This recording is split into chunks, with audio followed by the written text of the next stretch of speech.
যেতে পারে, সমর্থন কার পক্ষে আসে সেটা আপনারা দেখে নেবেন। আমি সেই জায়গায় যেতে চাই না। আপনাদের কাছে আমি অনুরোধ করবো, যে সকল প্রার্থীরা নির্বাচনে প্রতিদ্বন্দ্বিতা করছেন তাদের বিরুদ্ধে কোনো মন্তব্য আপনারা করবেন না। আমার বিপক্ষে যদি কোনো মন্তব্য করে থাকে সেটি আপনারা কান বন্ধ করে রাখবেন। সেটির ফয়সালা হবে গোপন ব্যালটের মাধ্যমে 21 তারিখে। আমি বিনীতভাবে অনুরোধ করবো, কোন প্রার্থীর বিরুদ্ধে আপনারা কোনো কথা বলবেন, এই কথাটি রাখতে পারবেন তো? আর যদি কিছু বলতে হয় যুক্তিসঙ্গত, সেটি আমি বলবো, আমার নেতৃবৃন্দরা বলবে, প্রমাণ সহ আমরা বলবো, সেই সময় কথা হবে। কিন্তু কর্মীরা বা আমাকে যারা সমর্থন করেন, আপনারা কোনো প্রকার বিপক্ষে সমালোচনা করবেন না, করলে আমার করেন, কোনো অসুবিধা নাই। আমি এই নির্বাচন করতে আসি দুইটি শক্তি নিয়ে।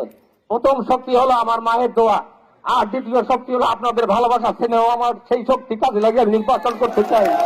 আমি যদি নির্বাচিত হতে পারি, আমার লোভ লালসা নেই। আপনারা জানেন আমি অর্থের পিছিয়ে দৌড়ে নেই।